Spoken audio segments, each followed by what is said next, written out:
دل اللہ کی محبتوں کا مسکن اور مامن بن جائے گا، پھر اس دل سے تو نور پھوٹے گا. اس دل کی سے پھوٹنے والی ضیائیں تو زمانے کو سیراب کریں گے.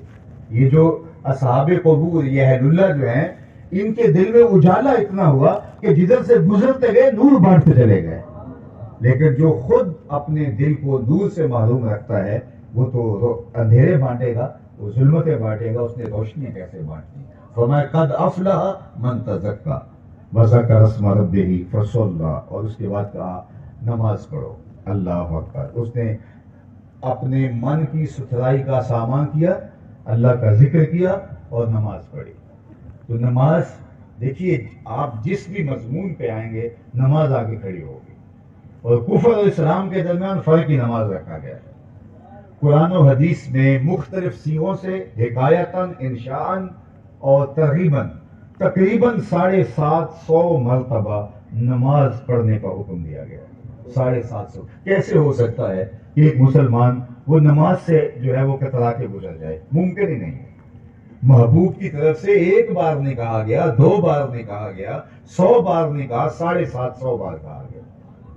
یار یہ تو جس کا ہمیں مکلف بنایا گیا ہے، یہ تو ہمارے لیے ممکن ہے، ناممکن نہیں. محبوب تو ایسا حکم دے دے جس کا بجا لانا ممکن بھی نہ ہو تو عاشق اس کا بھی انکار نہیں کرتا، تیشہ کندھے پہ رکھتے پہاڑ کھودنے نکل جاتا ہے. جبکہ پہاڑ کھود کے اس سے نہر دودھ کی نکال کے لانا یہ ممکن ہے، لیکن عاشق یہ نہیں پوچھتا ممکن ہے یا نہیں ہے. اس نے کہا جب محبوب نے کہہ دیا تو یہ میں کر گزروں گا. تو یار ہمارے رب نے، ہمارے آقا و مولا نے ایک بار نہیں کہا، 750 بار مختلف سیغوں اور مختلف طرف سے ہمیں کہا. اور پھر بھی اگر ہمیں نماز کی توفیق نہ ہو تو ہم سوچیں کہ ہمارا دعویٰ جو محبت کا ہے یا عشق رسول کا ہے وہ ہماری زبان کی نوک پہ ہے، وہ اندر نہیں اترا. اے بلبلے شیر شوریدہ، تیرا نغمہ خام ہے ابھی، کچھ اور دیر کے لیے اپنے سینے میں سے تھام ابھی تیرا عشق کچا ہے. عشق پکا ہوتا تو کس طرح ہو سکتا کہ محبوب کی تاکید کے باوجود آپ بار بار جو ہے اس کا ترک کرتے ہوں؟ میرے والد گرامی علیہ رحمت سے کسی نے پوچھا، حضرت نماز پڑھنا تو چاہتا ہوں لیکن کیا کروں، صبح جاگ نہیں آتی. آپ فرمانے لگے ارادہ ہو تو نیند نہیں آتی. تم کہتے ہو جاگ نہیں آتی، میں کہتا ہوں نیند نہیں آتی. اللہ اکبر. صبح منڈی جانا ہو تو جاگ آ جاتی ہے، صبح کچہریوں میں تاریخ ہو تو جاگ آ جاتی ہے، شادی پہ جانا ہو تو جاگ آ جاتی ہے. جاگ نہیں آتی تو نماز کے لیے آتی نہیں. وہ ارادہ پختہ نہیں ہے، عزم مصمم نہیں ہے. عزم مصمم ہوگا تو کیسے ہو سکتا ہے کہ نماز چھوٹے گی؟ تو نماز زندگی کے اندر جزو لا ینفک اگر بنائیں گے تو دل پھر تقوی کے نور سے مالا مال ہوگا. اور جس شخص کو نماز کی توفیق نہیں ہے، اللہ اکبر، شیخ سعدی تو فرماتے اس کو قرض نہ دو جو رب کا قرض ادا نہیں کرتا. اللہ اکبر. اور سیدنا شیخ عبد القادر الجیلانی علیہ رحمہ، جن کی 11ویں پکائی جاتی ہے، وہ فرماتے ہیں بے نمازی کو مسلمانوں کے قبرستان میں دفن نہ کرو. تو میں اور آپ دیکھیں کہ ہم اپنے باطن کو ستھرائی کیسے کر سکتے ہیں اگر ہمیں 5 گانا نماز کی توفیق نہیں ہے. اور یہ اللہ سے توفیق مانگو. اللہ کی ناراضگی کی دلیل ہے کہ اس نے اپنی چوکھٹ پہ تمہیں نہیں بلایا. کوئی آپ کا دوست شادی کرے اور آپ کو نہ بلائے، باقی سارے محلے کو بلائے، تو آپ کو غصہ تو آتا ہے اس نے مجھے نہیں بلایا. تو آپ کہتے ہیں کہ یہ مجھ سے اتنا ناراض ہے، اتنی نفرت کہ مجھ کو اس نے شادی پہ نہیں بلایا. تو رب غریبوں کو بھی بلائے، کمزوروں کو بھی بلائے. اپاہج جو ایک ٹانگ سے اپاہج ہیں وہ بھی چل کے مسجد میں جائیں اور ہٹا کٹا نہ جائے تو رب نے بلایا ہی نہیں. بندہ کہتا ہے میں نہیں جاتا، اور تو کون ہے نہ جانے والا، تیرا رب تجھے بلاتا ہی. ایک زمانے میں جب لاہور میں چہل پہل تھی تو آپ جانتے ہیں کہ اسٹیشن سے باہر نکلے تو باہر نوری مسجد ہے. جب گاڑی کے آنے کا وقت ہوتا تو پھر چہل پہل بڑھ جاتی. تو ایک صاحب اترے تو وہ جو کلی سامان اٹھاتے ہیں تو ایک مزدور کو لیا اور سامان دیا، کہا میں نے میکلوڈ روڈ پہ جانا ہے. عصر کی نماز کا وقت تنگ ہو رہا تھا تو اس کلی نے کہا کہ اگر آپ مجھے اجازت دیں تو میں نماز پڑھ لوں، وقت جو ہے وہ تنگ ہو رہا ہے، وہاں پہنچ کے شاید مشکل ہو جائے. اس نے کہا ٹھیک ہے پڑھ لیجیے. اس نے سامان رکھا اور آپ نماز کے لیے اندر چلا گیا. تو 4 رکعتوں میں کتنا وقت لگتا ہے، لیکن وہ تھوڑا وقت زیادہ لگ رہا تھا. اور وہ جو بابو صاحب تھے جن کا سامان کلی نے اٹھایا تھا تو وہ بے چین ہوئے، باہر کبھی ادھر گھومے کبھی ادھر گھومے. جب وقت کچھ زیادہ اوپر جانے لگا تو وہ اندر گئے اور بابا جی نماز پڑھ کے وہ تسبیحات کر رہے تھے. تو یہ اندر گئے اور جوتوں والی جگہ پہ کھڑے ہو کے تھوڑا اندر جھانک کے بابا کو دیکھا، تھوڑے تلخ لہجے میں کہا بابا آ بھی جا تینوں کیڑی شے باہر نہیں آن دیں۔ تو بابے نے ہنس کے کہا پتر جیڑی شے تینوں اندر نہیں آن دیں۔ تو اللہ اگر بلائے گا تو بیمار بھی ہوں گے تو چل کے جائیں، اور اگر اس نے نہیں بلایا تو اللہ سے توفیق مانگو۔ قد افلح من تزکا وذکر اسم ربہ فصلی بل تؤثرون الحیاۃ الدنیا۔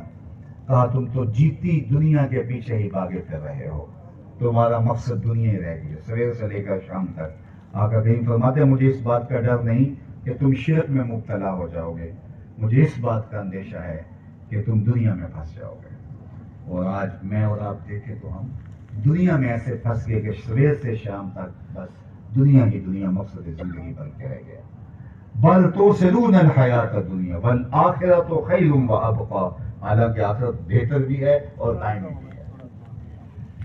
دائمی دیکھیے یہ دنیا کی زندگی کتنی ہے ٹوٹل، 60 سال 70 سال یہی زندگی ہے آج کل جو ایوریج پائی جا رہی ہے۔ تو 60 سال اگر زندگی ہے تو روزانہ اگر آپ 8 گھنٹے بھی سوتے ہیں تو 20 سال تو یہ منہا ہو گئے، یعنی تیسرا حصہ روز آپ اگر سوتے ہیں تو 60 سالہ زندگی میں سے 20 سال تو یہ گئے۔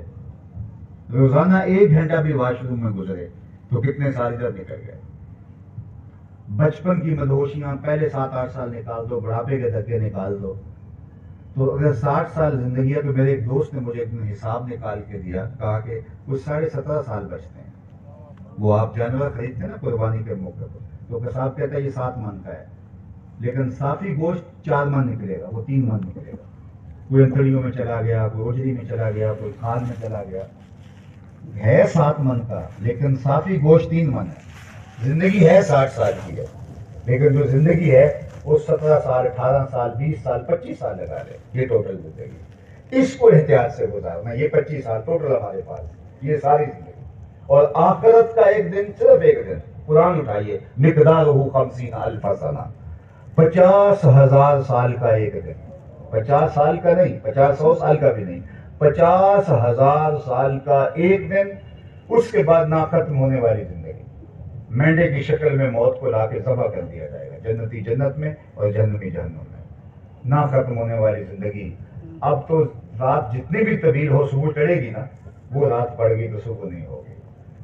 تو وہ زندگی اور یہ زندگی، اس کا مقابلہ کریں تو اس زندگی کے پلے رہتا کیا ہے اس زندگی کے مقابلے میں، جس کا ایک دن 50,000 سال کے برابر ہے۔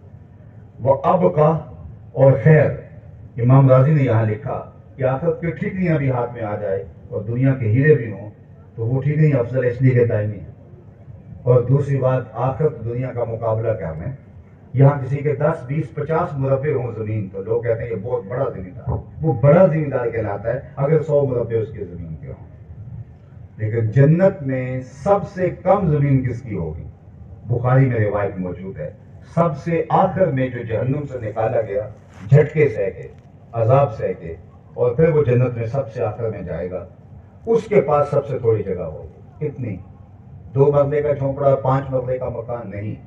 صحیح حدیث میں آتا ہے کہ اللہ تعالیٰ سے فرمائے گا کیا چاہیے، وہ کہے گا مالک یہ اللہ فرمائے گا اللہ کا ما تمنا، جا جو تیری آرزو تجھے دیا، اب جنت میں چلا جا۔ جنت میں تیرے لیے دنیا سے 10 گنا جگہ ہے۔ یہ 7 بر اعظموں پہ پھیلی ہوئی کائنات، 70 بر اعظموں کے برابر اس کی جگہ جو سب سے آخر میں جا رہا ہے۔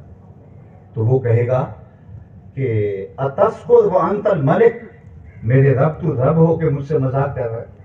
یعنی اس کو یقین ہی نہیں آئے گا کہ اتنی جگہ مجھے دی جا رہی ہے، میں تو لڑتے ہوئے ہمسائے کی 2 انچ دبالی بنیاد رکھتے ہوئے اور اس کی سزا جہنم میں کاٹ کے آ رہا ہوں، تو کیا 70 بر اعظموں کے برابر میری جگہ؟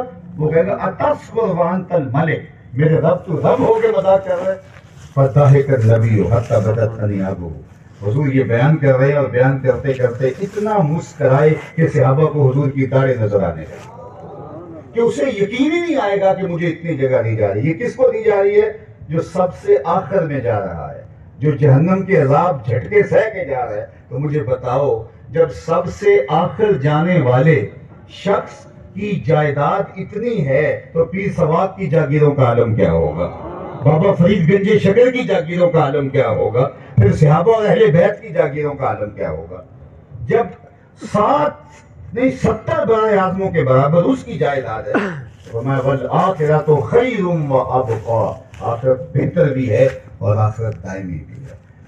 اللہ، لیکن تمہاری ترجیح دنیا کی۔ ان ھذا لفی الصحف الاولی، فرمایا یہ جو ہم تمہیں بیان کیے قد افلح سے لے کر یہاں تک، یہ جو آیات ہیں یہ قرآن میں بھی ہیں، تو جو ہے وہ تورات میں بھی ہیں، اور صحف ابراہیم میں بھی ہے، صحف موسیٰ میں بھی ہے، اور باقی آسمانی کتابوں میں۔ قد افلح من تزکا سے لے کے یہاں تک فرمایا ان ھذا لفی الصحف الاولی، صحف ابراہیم و موسیٰ، حضرت موسیٰ اور حضرت ابراہیم پہ جو صحیفے نازل ہوئے، یہ ساری باتیں ہم نے وہاں بھی لکھی ہیں اور قرآن میں بھی ہم نے ان کو نازل کیا ہے۔ اب آپ اپنی زندگی کو کیسے گزارتے ہیں، تمہارے سامنے سارا نقشہ قرآن نے رکھ دیا۔ اب تم اپنی زندگی کو ذکر کے دائرے میں اللہ سے لو لگا کر کے، اپنے آپ کو لمحہ لمحہ اس کی یاد کے سائے میں رکھ کر کے، پانچ گانا سجدوں کی توفیق مانگتے ہوئے اس کے حضور اپنی پیشانی کو اس کے حضور جھکا کر کے اپنی زندگی کو گزارے۔ جب کوئی آدمی سجدے میں رکھ کے سبحان ربی الاعلیٰ پکار رہا ہوتا ہے، اگر اسے پتہ چل جائے کہ کتنی رحمتیں اتر رہی ہیں، وہ ساری نہ اٹھائے، کتنی کرم نوازیاں اللہ تعالیٰ اس بندے کو عطا فرماتا ہے۔ تو آئیے میں اور آپ اس عالی